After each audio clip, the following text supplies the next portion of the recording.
Então vamos para a Operação Lava Jato, depois se der tempo a gente fala do Banestado.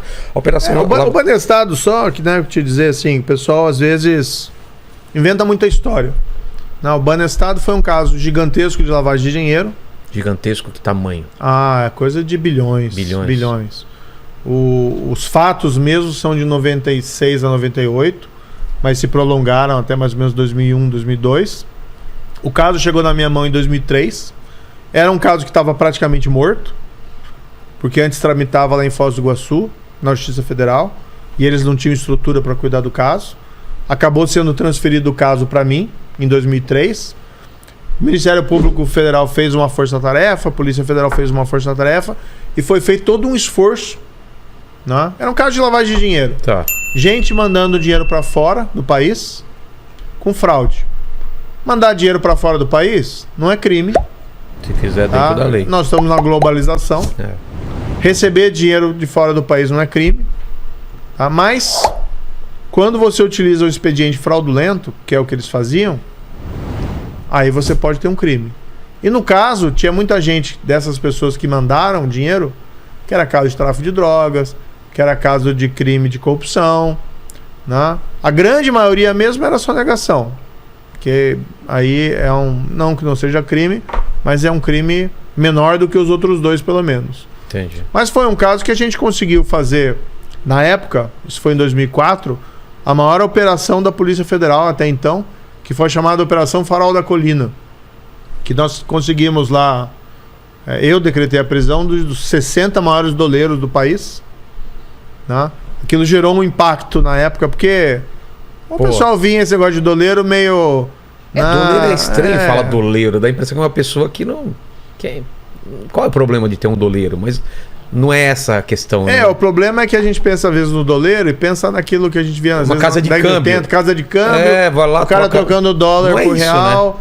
Né? Na época, né, esses doleiros era gente que trabalhava nas sombras, né, e fazendo operações de milhões de dólares no exterior em contrapartida reais aqui no Brasil.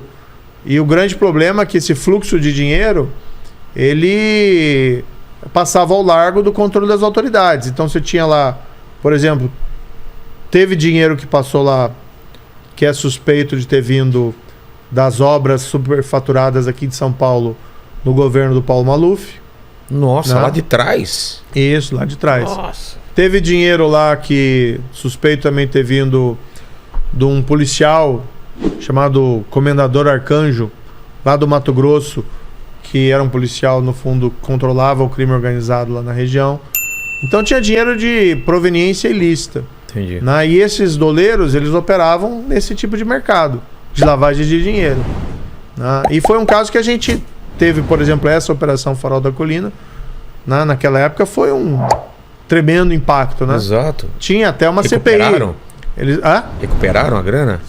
Parte do dinheiro foi recuperado, muita gente foi condenada, mas teve muitos casos que se perderam porque a justiça na época...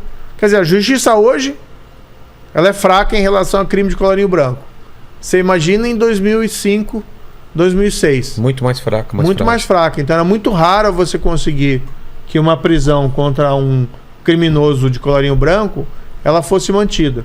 E quando era mantida era por pouco tempo. Mas ainda assim a gente pegou vários grandes doleiros, que o Alberto Youssef, por exemplo, foi um que ficou preso no caso Banestado, ficou 1 ano preso, saiu antes porque ele fez um acordo. Outros doleiros também grandes, tinham aqui que era em São Paulo, que tinha ficado famoso numa operação chamada Anaconda, que era o Toninho Barcelona.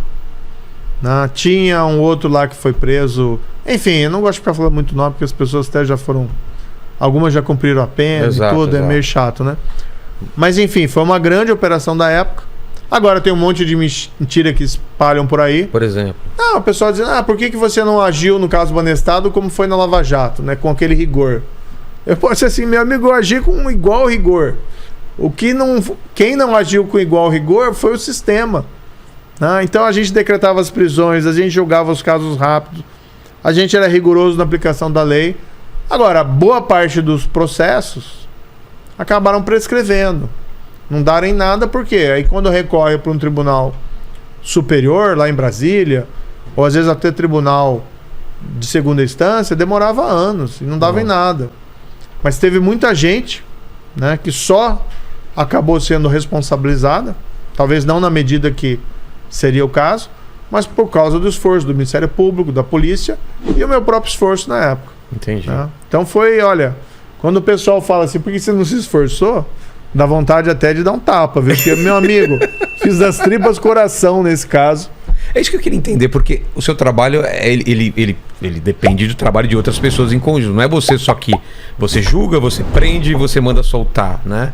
E nesse caso, a atenção da